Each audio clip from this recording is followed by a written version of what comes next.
Asante sana ndugu Imani. Ni kweli kwamba mzee wetu Baba Raila Amolo Odinga ametuacha na tumekuwa ni msiba mkubwa, majonzi tu ambayo yametanda humu nchini na pia kwa ujumla tu Jumuiya ya Afrika Mashariki. Na hii leo ndio siku rasmi ya kumpumzisha mzee Raila kule nyumbani kwao maeneo ya Bondo, Nyanza, mkoa wa Nyanza ambao unapakana karibu sana na Tanzania upande wa Sirali ama mkoa wa Mara. Asante sana Mike. Raila Odinga alikuwa ni nani? Raila Odinga amekuwa vitu vingi tu humu nchini, lakini makubwa ambayo Raila anatambulika nayo ni kuwa kiongozi shupavu wa upinzani ambaye alitetea haki za Wakenya na Waafrika kwa ujumla, na ambaye alipania kuwa kiongozi wa nchi hii na amewania kuwa rais mara 5. Bwana Raila aliungana na hayati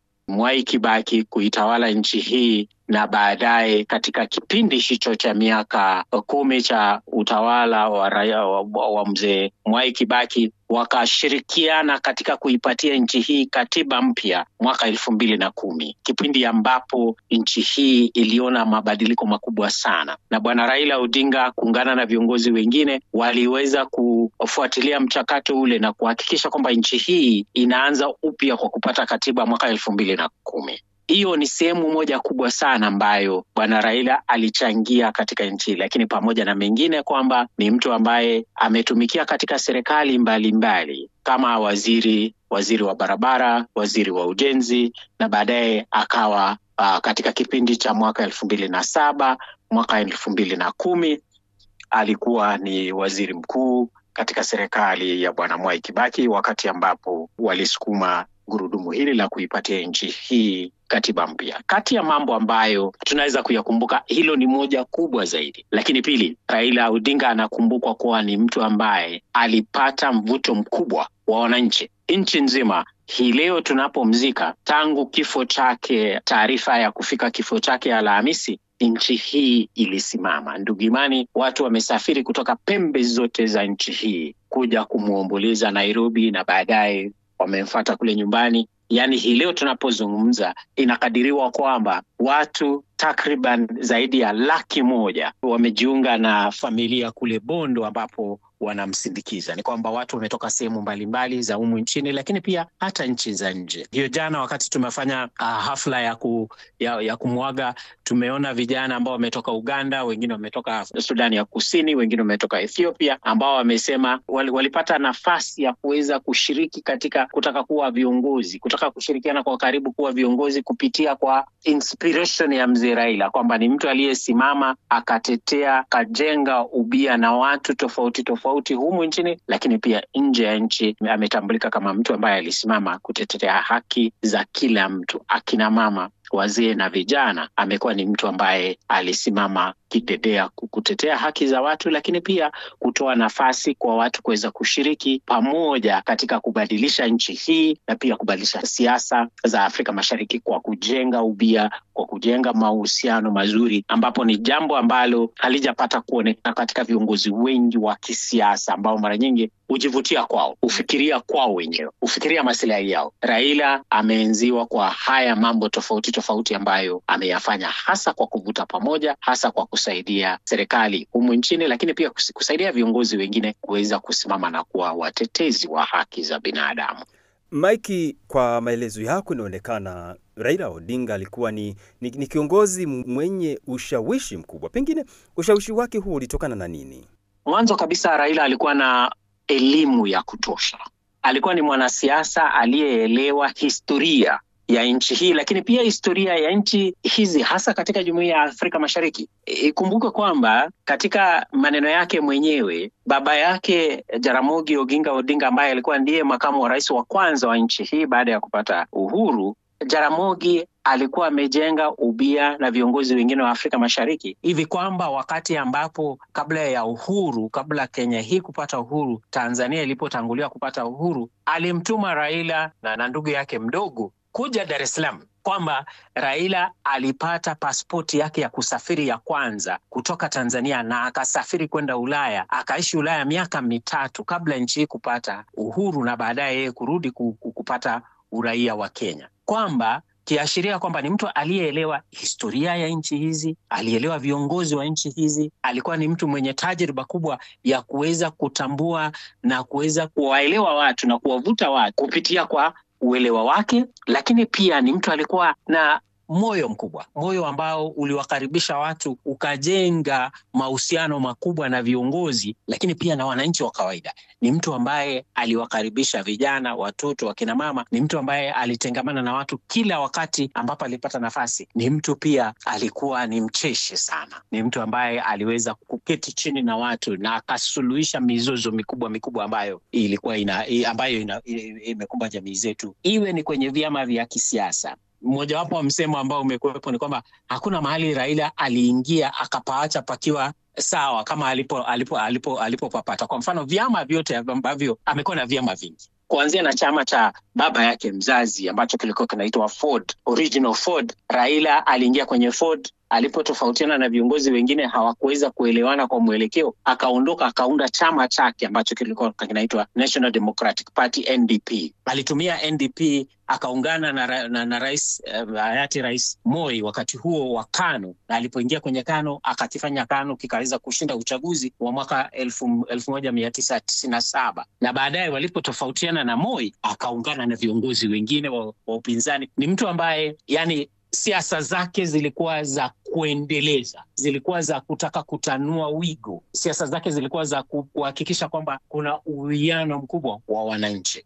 Kwa hivyo mzee Raila amekuwa mtu ambaye alivutia kila sehemu ya nchi. Kwa mwanzo, kwa uelewa wake wa siasa, utashi wake wa siasa ulikuwa mkubwa sana, lakini tatu, pia alikuwa mtu ambaye msikivu sana. Aliwasikia watu, aliketi chini akawasikiza na akasaidia katika kutatua baadhi ya migogoro ambayo imekuwepo ya kisiasa. Raila Odinga alikuwa ni kiongozi ambaye aliamini katika usuluhishi wa migogoro. Tumesikia na kushuhudia kauli nyingi zikitumika katika utatuzi wa migogoro kama handshake. Pengine Mike, msemo huu wa handshake ulikuwa una maana ipi na tafsiri ipi kwa Wakenya na kwa Jumuiya ya Afrika Mashariki? Labda tuanzie handshake ya kwanza, ilikuwa ile ya mwaka 2007 ambapo yeye na bwana Kibaki ambaye pia alituacha walipigana kwenye kura, na kura zile zikawa za utata, na nchi hii ikaingia katika kipindi cha majonzi, vita kwa muda wa takriban miezi mitatu, na baadaye aliyekuwa Secretary General wa Umoja wa Mataifa wakati ule mzee Kofi Annan akaja humu nchini, na viongozi wa Afrika Mashariki akiwepo wakati ule rais mstaafu mzee Jakaya Kikwete na wengine wote wakaingilia kati na wakaweza kuwasuluhisha wakati ule tofauti iliyokuwepo, na ikawa ndio handshake ya kwanza ambayo Raila Odinga aliingia na mzee Mwai Kibaki, na wakajenga serikali ya umoja wa kitaifa. Wakati ule akawa waziri mkuu. Ilianzia pale, na wakati ule walipomaliza muhula wao mwaka 2013 pakatokea serikali ya bwana Uhuru Kenyatta na rais wa sasa bwana Ruto, na wakati ule pia pakatokea utata kutokana na kura zile, na hatimaye waliketi chini na rais Uhuru wakatengeneza handshake ya pili, na kutokana na pale tumeona handshake ya tatu ambayo imefanyika kati yake na bwana Ruto, ambaye pia walishindana naye kwa kura mwaka 2002, na baadaye nchi ikapitia mgogoro wa vijana ule ambao tuliita migomo ya Gen Z ambayo ilifanyika mwaka 2024, na baadaye mwaka jana na mwaka juzi, na Raila Odinga pia akaingia katika handshake na bwana Ruto ya kuweza kusimamisha serikali kutokana na migogoro ambayo ilikuwa imejitokeza. Sasa yeye katika kusuluhisha migogoro tofauti ameonekana mtu ambaye alikuwa anavutia kwa karibu, kuwapatia watu nafasi kuweza kutanua wigo lao la utawala, kama kwa mfano sasa alipompatia nafasi bwana Ruto kwa kumpatia baadhi ya wataalamu wa kutoka kwenye chama chake cha ODM ambao wamewapatia utengamano katika serikali ya bwana Ruto, na wataalamu hawa ambao wamekuwa ni viongozi wa vigogo tu kutoka katika chama cha ODM wamesaidia kuleta uwiano wa kitaifa na serikali ambayo ilikuwa imeyumba kiasi wakati ule mwaka 2024 mwaka jana, ambapo vijana waliandamana mjini na wakahakikisha kwamba serikali hii inasimama kwa kiasi, kwa sababu ya mapendekezo ambayo yalikuwa yametolewa na serikali, hasa kuhusiana na kuongeza kwa kodi na kuongeza kwa matozo makubwa ambayo baadaye yeye mwenyewe Raila Odinga waliketi pamoja na viongozi wengine na wakaweza kusuluhisha kutokana na matatizo ambayo yalikuwa yamejitokeza. Mike, leo hii Raila Odinga anapumzishwa katika nyumba yake ya milele. Amewaachia nini wa Kenya? Mwanzo kabisa Raila ametuachia umoja ambao ulipita mipaka ya kikabila. Raila Odinga kama kiongozi wa kitaifa alivutia watu kutoka sehemu mbalimbali humu nchini. Lakini pili, pia Raila Odinga ametuachia wosia wa kuungana pamoja katika kuweza kutatua matatizo ya humu nchini. Lakini pia kwangu mimi kama mwandishi wa habari kwa muda mrefu sana, Raila Odinga ametuachia utashi wa kupenda Afrika. Aliipenda Afrika, alikuwa na marafiki kila mahali. Hii leo katika mazishi yake tumeona viongozi kutoka pembe zote za Afrika, wakiwepo marais wa zamani, wakiwepo viongozi wa zamani, lakini pia wananchi wa kawaida. Ametuachia nafasi ya kuweza kuendelea kujenga Afrika ambayo ina umoja, Afrika ambayo inajitawala, Afrika ambayo inapania kuhakikisha kwamba nafasi yake katika mfumo wa siasa, lakini pia mfumo wa uongozi duniani, Afrika inatambulika. Wapo wanasiasa chipukizi ambao wanaingia kwenye siasa, lakini wapo wale wa zamani pengine sasa wanabaki na somo lipi kutokana na yale ambayo ameyafanya katika uhai wake na mambo mengine yote aliyoyafanya katika ujenzi wa Kenya, Jumuiya ya Afrika Mashariki na mchango wake mkubwa katika bara zima la Afrika? Kwangu na kwa tathmini ya kina ambayo tumekuwa tukifanya, Raila Odinga ameacha katika uongozi wa vijana ambao tunawataja kuwa ni Gen Z, watu ambao ni wenye umri wa miaka 30 kurudi chini, na viongozi ambao ni wakubwa kwa umri, lakini pia wakubwa kwa kwamba wamekuwepo kwenye siasa kwa muda mrefu.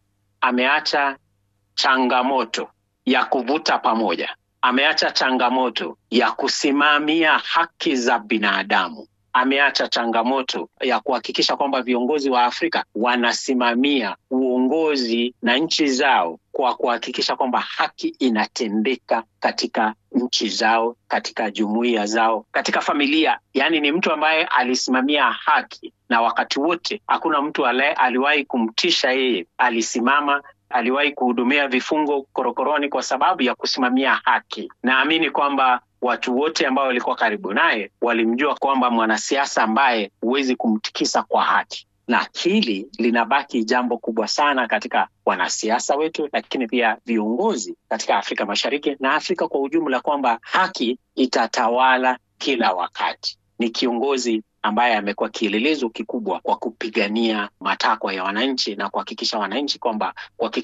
kwamba atakuwepo, kuwe usiku, kuwe wakati mgumu, hata wakati mgumu ulipokuwepo humu nchini alikuwepo, alisimama na wananchi. Kwangu hili ni kubwa sana. Asante sana Mike Omaila kwa kushiriki nami katika kipindi hiki cha Wigo Wetu wiki hii, na hasa tukiangazia maisha ya waziri mkuu mstaafu wa Kenya Raila Odinga ambaye amepoteza maisha katikati ya wiki hii, na siku hii ya leo ya Jumapili Oktoba 19 ndio mazishi yake yanafanyika. Na pole sana kwa kumpoteza kiongozi ambaye amelipigania taifa la Kenya na Wakenya wote kwa ujumla. Asante sana ndugu Msigwa, na asante pia kwa kushiriki nasi katika majonzi haya. Asante sana. Asante sana Mike.